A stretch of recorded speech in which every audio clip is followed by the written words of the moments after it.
Stay focused, no distractions, and grind. There are only two types of Americans: those who live in New York and those who wish they could.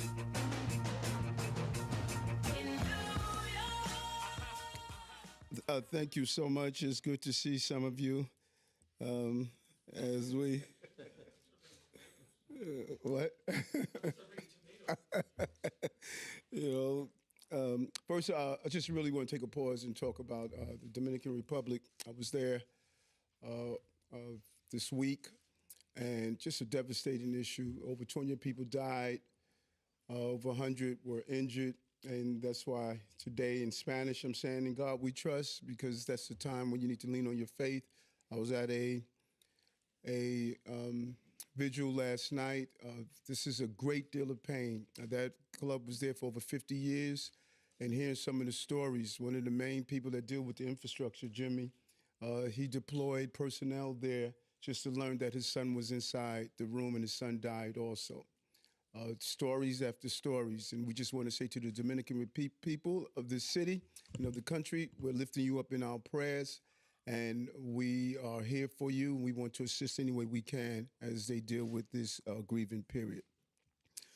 So again, good morning.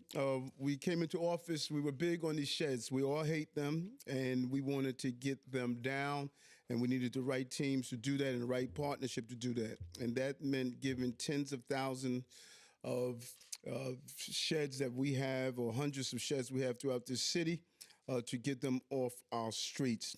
And it has been a nagging problem. I remember being with Bill de Blasio, and we went to NYCHA, talking about getting the sheds down, and we were not able to get many of them down. And so it's crucial that we have a clear plan, and we need partners in government to do so. And both Councilman Powers and Bacha have been partners in this area, and I want to thank both of them for the legislations that we're seeing in front of them.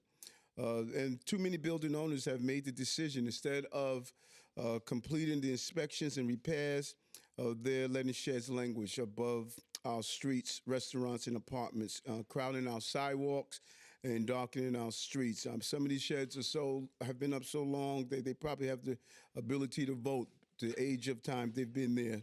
And we need to really focus on that. And it's interesting, when I go to NYCHA, many of the young people in NYCHA that grew up as adults always remember the sheds being up and around their property. And that is just unacceptable. And it's time to get them down. We launched Get Sheds Down, a sweeping set of initiatives to remove unsightly sidewalk sheds, blocking light and covering up our beautiful buildings. And so 2 years later, New Yorkers have already seen a huge difference. Our streets are lighter and brighter. There is less trash and less opportunity for crime. People hide on top of sheds before we put the see-through meshing and screen on top, and they commit crimes. They hide in the dark passageway. They unscrew the light bulbs. It has become just a magnet for criminal behavior, and that's why we knew this was a public safety issue as well as an economic issue. A report was recently put out that showed those retail shops that had sheds up saw a decrease in their economic viability. And so by moving forward, our streets are lighter and brighter. There is less trash, less opportunity for crime, and more space for pedestrians and customers for our small businesses. We've already taken down 330 long-standing sidewalk sheds and begin our work on more colorful, better lit designs for the times when sheds do have to go up, because we're clear, there are times when sheds need to go up, but when you hold them up too long, it gets in the way of what the real role is for a shed. And in a moment, we'll add one more shed to that list. We're signing 5 bills today to bring down even more sheds throughout our city and reclaim public space for the public. These 5 bills will, 1, make sure property owners finally finish repairs and take their sheds down. 2, improve the designs of sidewalk sheds that do go up. And 3, change how often we inspect our buildings. Increase the lighting under sheds and issue penalties to buildings that let sheds stay up for years. And thank to our entire team. This is something where Jimmy really was looking out over. Thank you, Commissioner Otto. for this. Chief Public Realm Officer Yating Liu, who always looking for more space for people to enjoy. And also want to thank our Councilmember Powers and Bacha for sponsoring these bills. The New York City sidewalks must be safe for all of us who use them, and they need to look as good as the people who walk on them. And these bills will help us accomplish that task. So now, let's start the first shed. You gonna help me, Jimmy?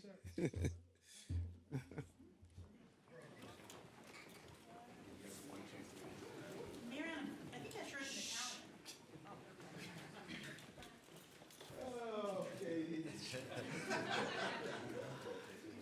Those gloves are to involuntarily remove.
Bill 91A, that's who's there.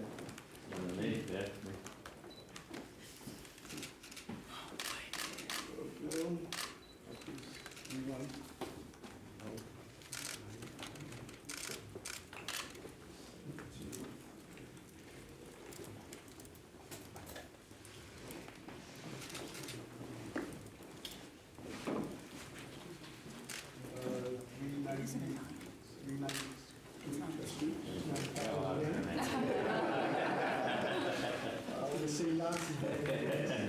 It's Italian. We got fact check on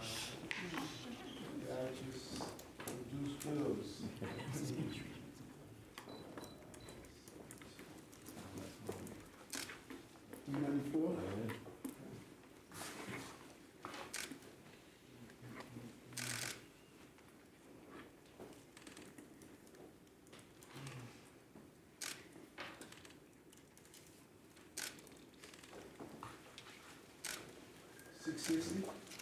Sir.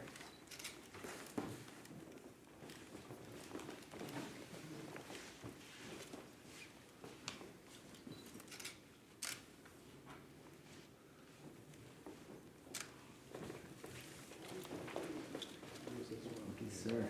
Thank you. Thank you.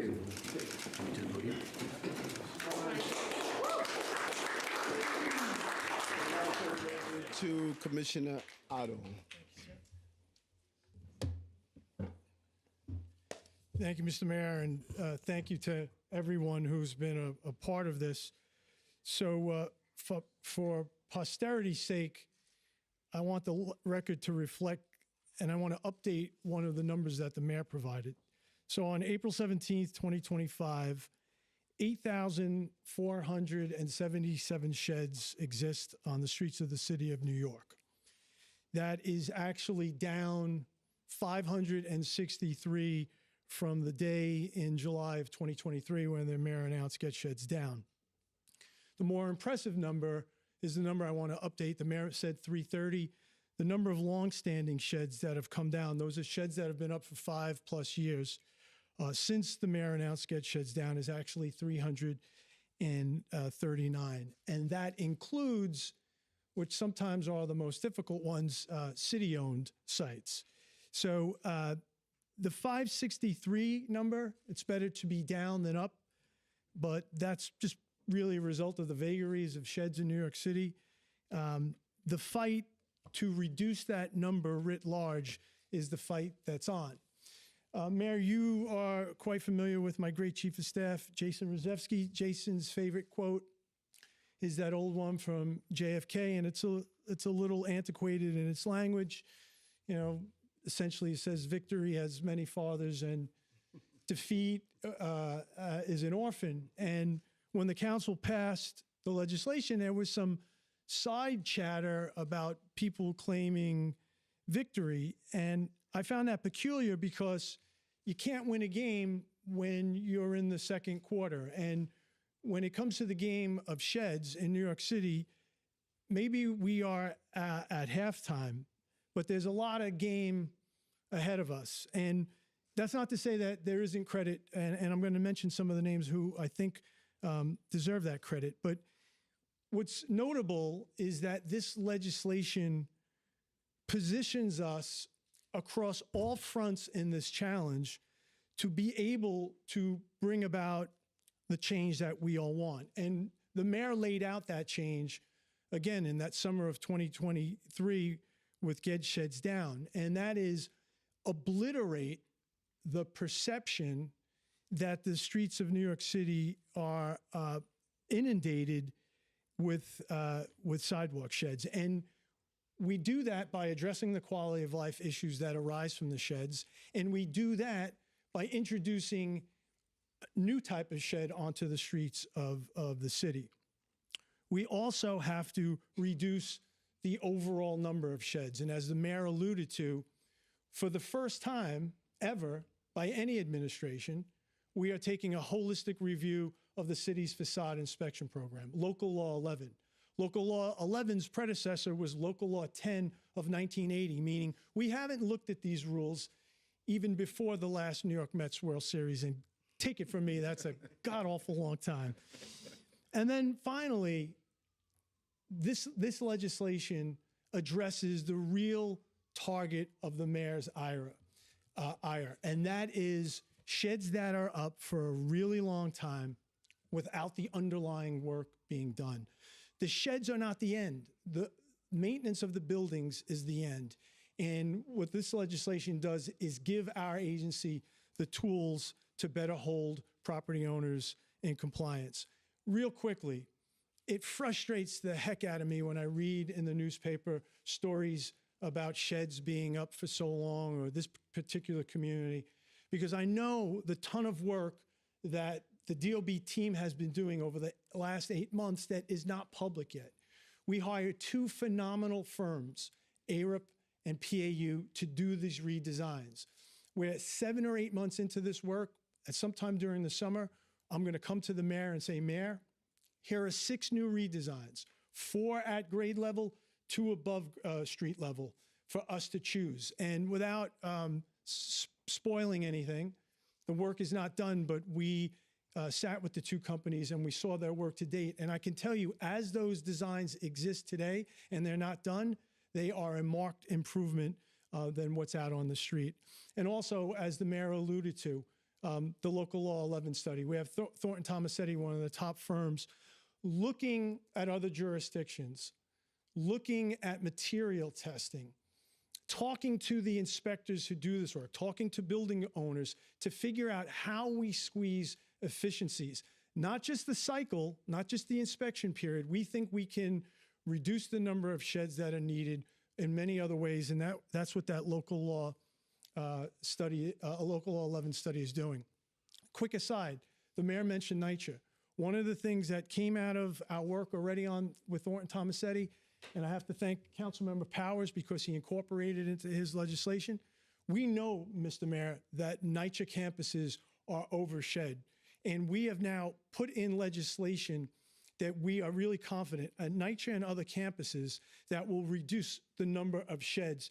It's basically a formula of how high the building is, how far something can fall out. And we think we have too many sheds up in NYCHA. We know the quality of life issues that it creates. And there's one other issue. There is a tremendous expense in cleaning the sheds and behind the sheds. So we're going to make real progress for the residents of NYCHA. Lastly, credit. Thank you, Councilmember Powers. Thank you, Councilmember Botcha. Thank you, Chair Sanchez. I want to thank, since I used the sports metaphor, the football metaphor, I want to thank our head coach, and that is the mayor. The mayor gave us a clear directive, and the mayor has talked to me on many occasions, like, we are high profile on this, Jimmy. We got to get this done, and we are committed to doing that.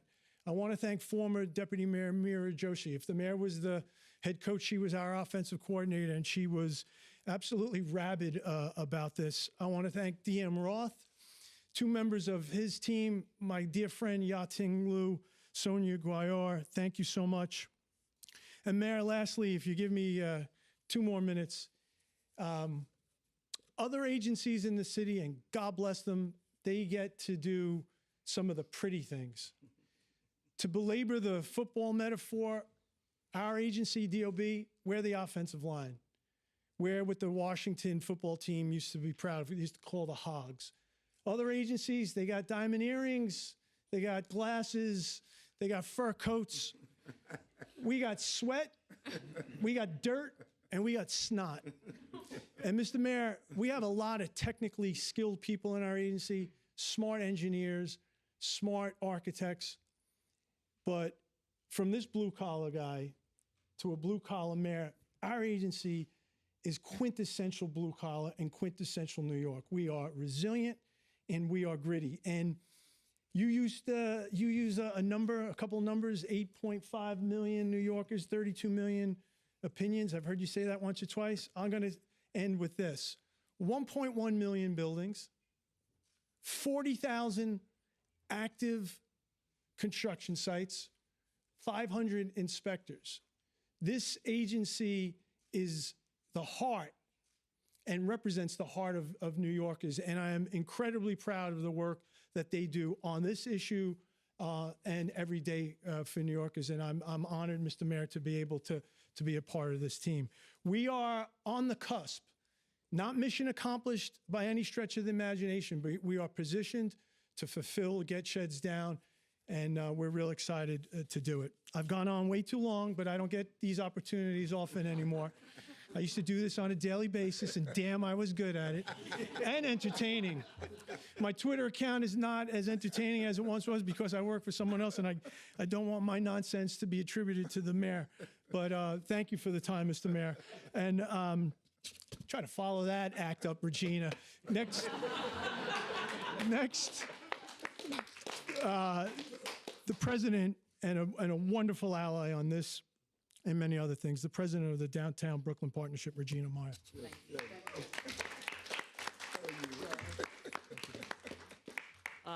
The commissioner is right. That's a both of you are very tough acts to follow, so I won't even try.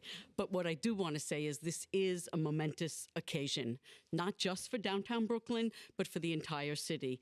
And we have all know we've been beset by huge amounts of sidewalk sheds for way too long in city-owned buildings, court buildings, specifically in downtown Brooklyn, which you know from Borough Hall days.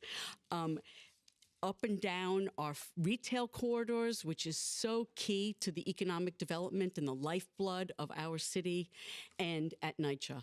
And so the reason why we took this on is that we all know sidewalk sheds are dark, they're dank, they smell sometimes, they cause real problems in retail, and they have real public safety problems as well. They're intended to be temporary. We get that. We, of course, support growth in New York City. But the bad actors will be addressed in these 5 bills, and I really do thank everybody for making this happen. This is real progress that we have this legislation, and that the Buildings Department, thank you to all of the building staff, can really start to take on this issue. So on behalf of Downtown Brooklyn, Thanks again to the mayor, to the commissioner, and to the council members who supported this bill, and of course to all the staff at City Hall who worked so hard to make this happen. Thank you. Thank you. And just two great New Yorkers, both you, Regina, for so many years, and Jimmy, just the heart and soul of this city. Thank you for the work you're doing. A few on topics for the sheds.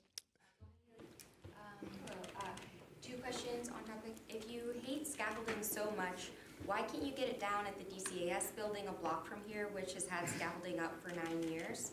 You have the second one too. Yes, and we're looking at this. We got to lead by example, and there are too many city buildings where you see these sheds are up. And I know we zeroing in, and I know Jimmy, you're chopping at the bit. You want to talk about that? Yes. It's you're right, and the mayor's been clear to us. We can't dictate to the private sector and then and not heed our own words. So the deputy mayor's team leads a multi-agency task force, and we meet regularly, and we are systematically going through the longstanding sheds, including city-owned. I mentioned we're down the 330 plus number. That's around a little more than half of the longstanding sheds are out there in 2 years. So different buildings, including city-owned ones, have different stories. Some buildings are scheduled to be demolished. There's a history to all of it. There's a reason why some buildings have longstanding sheds. It's not an excuse. We're not accepting it as an excuse, but some are more complicated than others. And we systematically are taken down. On the private sector, we go to court. We go to criminal court. We get criminal court summonses. So the mayor is clear. We're clear. We're doing everything we can, and one by one, they'll come down. Some scaffolds already have different designs, especially fancy buildings. Carnegie Hall has red, Saks Fifth Avenue has white. What gives? Why have these fancy buildings already been allowed special scaffolding designs? So in a previous administration, there was a competition, not the RFP that we're doing. It was the Bloomberg administration. And the Urban Umbrella won. That's what you see on some of the high-end buildings. It's beautiful. It's not affordable for everyone, and it's not easy to put up with the efficiency that folks need. But that's proprietary. You have to pay that premium. So you see certain buildings that can afford it go beyond what we have as our minimum. What we are doing with our redesign is we will establish a threshold saying anyone who wants to put up a shed has to meet these criteria. If someone wants to go above and beyond that and do a higher end, they're free to do it now, and they'll be free to do it after our redesign. Anybody else about this? Great. Thanks you all.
As they move out, Katie, where's Katie?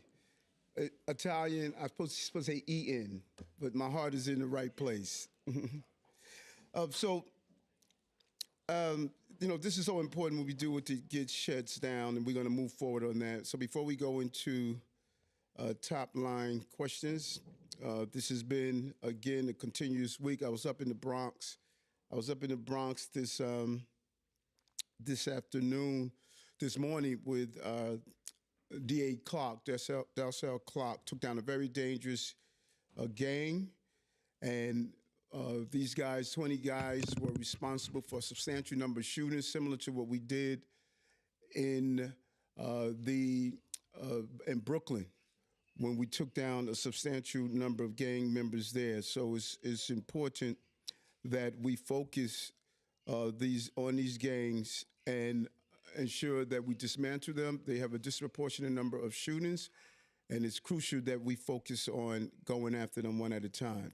Yesterday, speaking of good news, yesterday we stood with former Mayor Bill de Blasio to announce that as part of our fiscal year 2026 executive budget, we have made a permanent $167 million long-term commitment to fund critical early childhood education programming for children and families now and in the future. These investments include a first ever baseline commitment to annual funding for citywide 3K expansion for pre-K students with disabilities. And additionally, our public schools will be conducting a strategic realignment of federal funded Head Start program to expand early Head Start for younger children.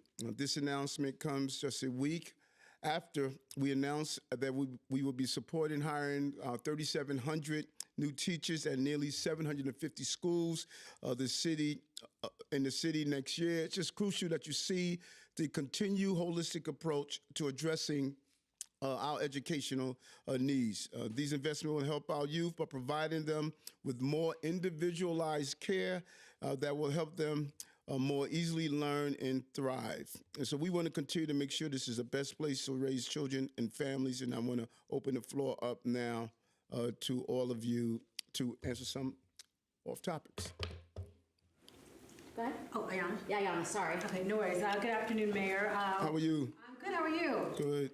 I was up in the Bronx where you held the press conference with Darcell Clark, and you were calling out, lawmakers, saying that some of the legislation passed in recent years has led to the city being less safe. Is there specific local laws here in the city that the council has passed in recent years that you think are making the city less safe? Are you speaking with them? And then also, do you have an update on your legal defense fund? It seems like it's $3 million in the red. Is there a plan to clarify that? How will you move forward on that? Yeah, first of all, we stated before the How Many Stop Acts. We're looking at the Gang Database Act. As you saw from being in the Bronx, we saw how the chief of detectives talked about how crucial the gang database was. So when you start to do an analysis, they passed a law that people have a right to sleep on the streets. We could go down the line. I mean, these laws are just not in touch with what is happening on the ground. And that's the problem. And that's why I say lawmakers must get out from behind the sterilized environment of their chambers and go into the street and see the impact on these laws and what we're doing. And if you don't, you are going to hamper the productivity coming from our partners, our DAs, our prosecutors, the police department, and other law enforcement entities. And so these laws have a direct impact. You saw those shootings.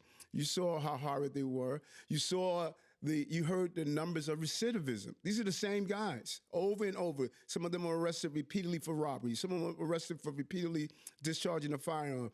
Total disregard for families and children. So it's a real problem when there's not a real connection and that partner. Criminal justice includes prosecutors, police, judges, and lawmakers.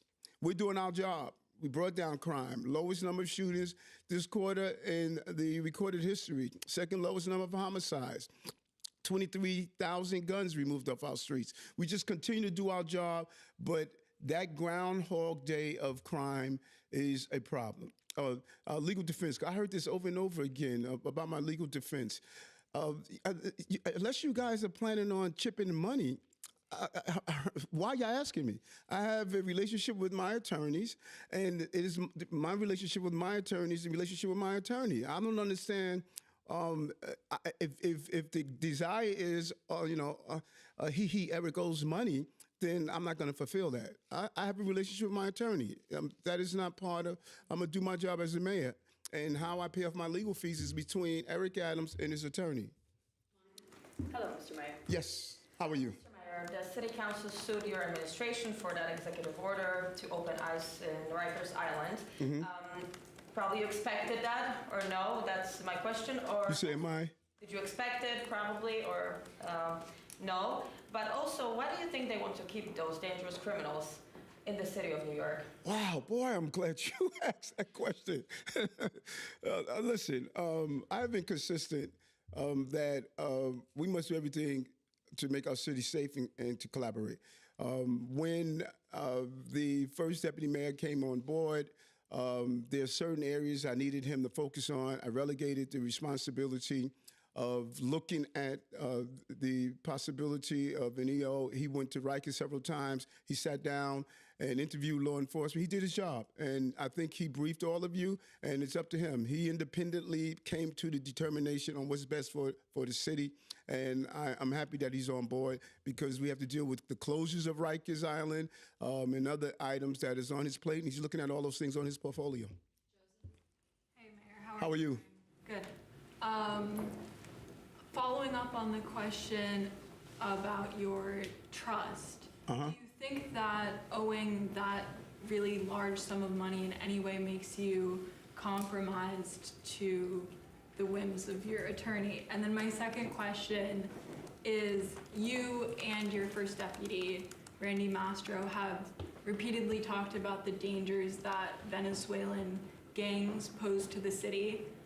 Can you provide any data to us today or any examples of the dangers they're posing? Are there threats? Because it's not evident like what you're talking about there. Okay, answer your first question, no.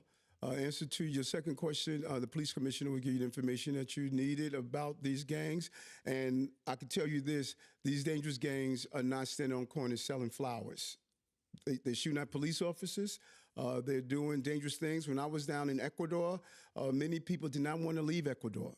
They stated they wanted to stay in their country. They fled Ecuador because the gangs took over. They came to New York and they said, wait a minute, these are the gangs we ran away from. And I don't know why we want to romanticize what dangerous gangs are. They're dangerous gangs. And we're going to do everything possible to collaborate with federal officials to remove these dangerous gangs off our streets, like the one that Homeland Security Secretary assisted us in a takedown earlier, I think it was earlier this year. They are violent. They have a total disregard for public safety. They have a total disregard for documented and undocumented. And we're going to do everything we can to remove them. And I have not made it clear that we're not. You know, we're at a time in our city where we have to ask ourselves, as I said earlier, whose side are we on? Are we on the side of people who are violating innocent people? We had a undocumented person that raped a 14-year-old child. I'm not on his side. I'm on the side of justice to go after him. Whose side are we on? I know the side I'm on, and I think other folks need to ask the question which side they're on. Two questions. Yes. First, will you vow to pull the executive order if ICE does any civil deportation? I'm sorry, say it again? Will you vow to pull the executive order if ICE does any civil deportations? Got to speak to the first deputy mayor. He's handling that. Oh, okay. He's right here. Can you step up? Yeah. No, he doesn't step up to the podium. He step up when he could do his own thing. You ain't got to come up, Randy. Once they just start telling you to come up, you in trouble. So speak, do a gaggle. He'll do a gaggle after to talk just on his executive order. He did his analysis. I have a second question. Yes. So about the state's discovery law, do you support the state's discovery law deal that's on the table? Is Albany going far enough? Do you think 2019 criminal justice reform should be rolled back even more or even completely? You know more than me. You guys get leaks before I know about them. I don't know. Is there a deal on the table? Yeah, so you haven't been talking to the state about that then? Yes, but no one told us there was a deal, official deal, and the deal is when it's signed. The deal is not when it's leaked out to the press. When this deal is signed, then I can respond to that. Right now, the governor has made it clear that she believes in doing some reform. She has made it clear on the mask ban. She has made it clear on the phone ban. She's made it clear. And so when there's a deal, then I can respond to the deal. I don't want to do anything that's going to impede the deal that they're working on. Katie? Hey, Mayor Adams, 2 questions. Yes. First is about, I know you've said your campaign is going to appeal the Campaign Finance Board's continued decision to not award you matching funds. We haven't seen any movement on that. Can you update us on whether you will actually appeal that? My second question is about the South Brooklyn Marine Terminal wind project. Yes. A bunch of us in this room were at your groundbreaking last June. You were excited about it. The Trump administration has now paused that. What's your response to that? You praised that this project would bring thousands of jobs to the city, clean energy. Have you spoken to the Trump administration? And especially, this seems like this is a economic blow to the city, because this is supposed to be a very big project for the city, especially for the community of Sunset Park. First of all, when we have an announcement for CFB, I'll make that announcement and let you know. And you're right, this is a huge project for us. Thousands of jobs, being able to manufacture the wind turbines. It's a huge project, and we're going to advocate hard for it. We're going to ask our unions to step up, because it's the jobs that are available, renewable energy. This is a real W for us, and we're going to communicate and do everything that's possible to get this project moving forward. We did a great announcement. The congressman was there, as well as other folks who were involved. We're going to do everything possible to make it happen. Have you spoken to anyone in the Trump administration yet about this? I know Governor Hochul's put out a statement saying she was opposed to it. And if you said she's opposed? Opposed to it, have you spoken to the Trump administration? Our Intergovernmental Affairs Deputy Mayor Raspberry is lining up all our communications to make sure our team is communicating. Hi, Mayor. What's happening? How are you? Good. Good. So, sorry, now I'm like forgetting what I was going to say. Tomorrow you're going to D.C., wondering if you're going to meet with President Trump, anyone in his administration during the trip. And yeah, that's the main question. Yeah. Anytime we go to D.C., we try to maximize our opportunity. Deputy Mayor Raspberry is coordinating my schedule, and she'll give it to me probably later on this afternoon. But we try to, while we're there, we want to advocate on behalf of our team, and I know Tiffany, Dee and Raspberry normally get the information out, and we put the schedule out the night before. Mr. Mayor, how you doing? Good. How are you? Good. I wanted to check in on a story we wrote about 1199. We did an investigation that found the union fund was being used by the president, George Grisham, for a lot of improper purposes, like family gatherings and sort of underwriting costs that had nothing to do with the union. I'm just curious if you were familiar with the story. I know you're an advocate for labor. Does that concern you at all that this fund is being used in this way? I read the story, and I think the union leadership and representation, they understand what they do and how they do it. And I am a strong believer in unions, but I think that the union could tell you and answer the questions. I'm not the spokesperson for the union. I don't speak on behalf of the union, and I don't have the full details of how the union is carrying out their business. So it really would be unfair for me to talk about how they do their internal policies. Hi, Mr. Mayor. How are you? Good, how are you? Good. 2 questions. First, Homeland Security announced that there were ICE raids in New York City and around New York City last week. They picked up, they say, 206 undocumented people. So just wondering, did you guys... I'm trying to hit the last They one. picked up around 206 people. They say were connected with gangs and different things. Just wondering if you had advance notice of these raids, if there was any cooperation with you guys, just kind of how that worked. And then second question for you, the kind of the front runner right now in the mayoral race, former Governor Andrew Cuomo, he was allegedly used AI for some of his platforms. His team says that they did this to check work, but they had ChatGPT sources in there. Just wondering what your take is on that. First, we're not allowed to collaborate with ICE for civil enforcement. We're not allowed to do that. But we will collaborate with them for criminal cases, but we're not allowed to.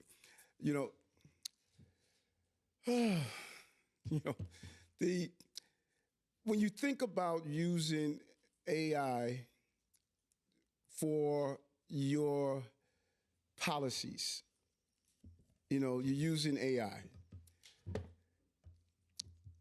It's just so difficult to. I don't know if people realize the complexities of being the mayor of the city of New York.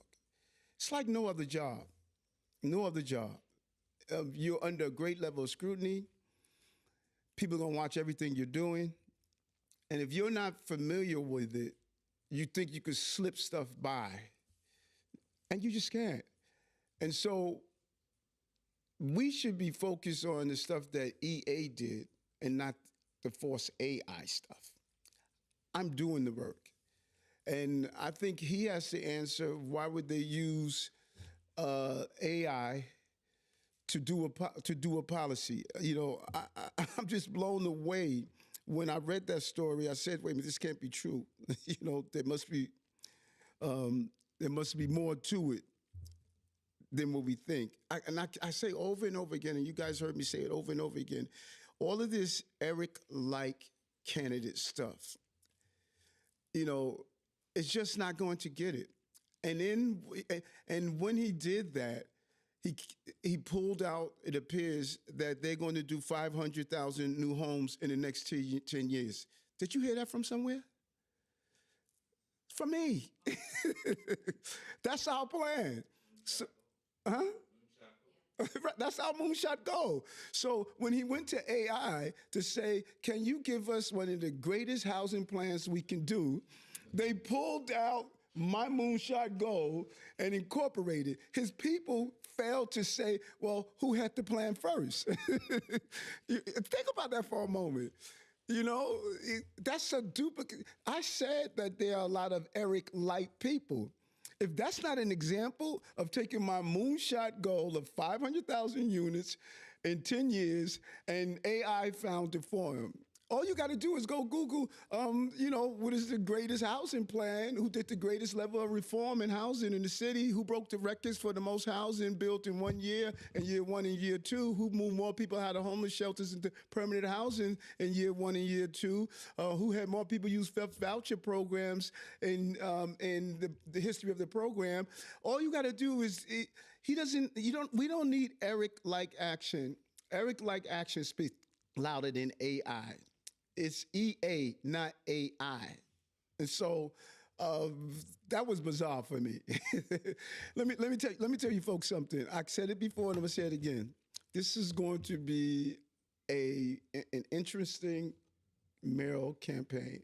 Watch, so many things gonna happen, so many moving pieces. This is far from over.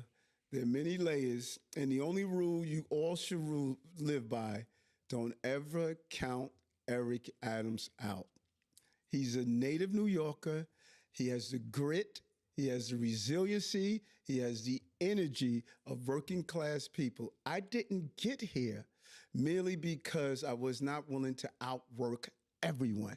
And I'm going to do it again for the people of this city.